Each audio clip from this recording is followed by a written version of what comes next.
कोपरगावकरांना दिलेला शब्द मी निश्चितपणाने पूर्ण करणार आहे। माझ्या जोडीला नगराध्यक्ष म्हणून काकाजी कोयटे आणि सर्व नगरसेवक त्या ठिकाणी असतील आणि म्हणून जे काही स्वप्न आम्ही कोपरगाव शहरासाठी बघितलेलं आहे ते निश्चितपणाने त्या ठिकाणी पूर्ण होतील।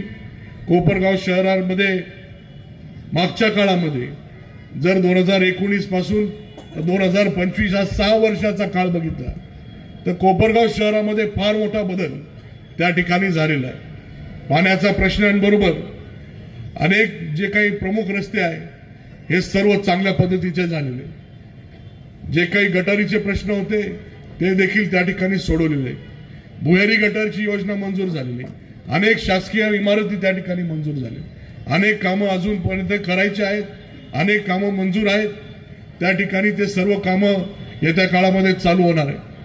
म्हणून या सर्व गोष्टी पाहता विरोधकांच्या पायाखालची वाळू सरकलेली। आपल्या सर्वांना एक मन आहे माहिती आहे, कोल्ह्याला द्राक्ष आंबट आहे, परंतु आता काका आंबट झालेले गेलेली, त्या गोष्टीबद्दल अपप्रचार करायचा, चुकीच्या गोष्टी सांगायच्या आणि म्हणून आपल्याला ती मन काका बदलावी लागणार। कोल्ह्याला काका आंबट झालेली, कारण की आपण जोपर्यंत त्यांच्या बरोबर होते आपलं एवढं कार्य 50 वर्षाचं प्रत्येक ठिकाणी जिथे कुठे आपण कार्य केलं, सामाजिक असेल सहकार क्षेत्रामधलं असेल, त्याचा कौतुक करण्याचं काम त्यांच्याकडनं होत होतं आणि जसे आपण बाजूला गेले तर आपल्याबद्दल चुकीच्या गोष्टी पसरवण्याचं काम त्यांच्याकडनं। पण ठीक आहे, 2024ची निवडणूक असेल, त्या निवडणुकीमध्ये कोपरगावच्या सर्व मतदारांनी मला भरभरून मतदान केलं आणि आता ही निवडणूक नगर परिषदेची येऊन आलेली आहे। ही निवडणूक त्यांच्यासाठी अस्तित्वाची लढाई आहे। काही करून आटापिटा करून ही निवडणूक जिंकण्यासाठी त्यांचे प्रयत्न चालू, परंतु मला खात्री आहे आपण सर्वजण सुज्ञ आहात, ही निवडणूक त्यांच्या अस्तित्वाची जाऊन द्या। ही निवडणूक आपल्या कोपरगावच्या भविष्याची निवडणूक आहे।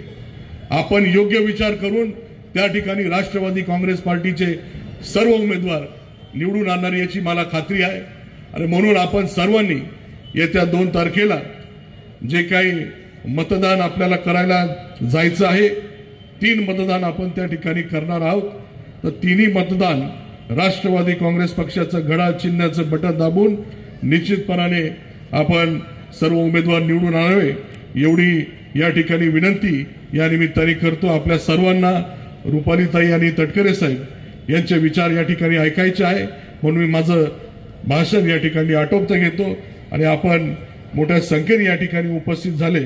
एक अजून विषय म्हणजे आता कुठल्याही प्रकारची हरकत नाही आणि या चुकीच्या पद्धतीने आता कोर्टामध्ये जाऊन काकांच्या विरुद्ध त्या ठिकाणी केस दाखल केली आणि तारीख लगेच उद्या ठेवलेली, म्हणजे सगळं करून झालं आणि आता काही राहिलं नाही तर आता कोर्टात जायचं, अशा पद्धतीची रणनीती ही विरोधकांची चालू आहे। तर याला आपण कुठेही थारा न देता, कुठेही बळी न पडता आपण सर्वांनी काकांच्या मागे आणि सर्व उमेदवारांच्या मागे उपस्थित मोठी ताकद उभी करावी एवढी विनंती या ठिकाणी करेल। आणि माझी डी न्यूज वृत्तवाहिनी सामाजिक, शैक्षणिक, राजकीय, धार्मिक, सहकार, सांस्कृतिक, कृषी या सर्व चालू घडामोडींचा वेध घेणारी वृत्तवाहिनी। डी न्यूज वृत्तवाहिनी, वेध वर्तमानाचा।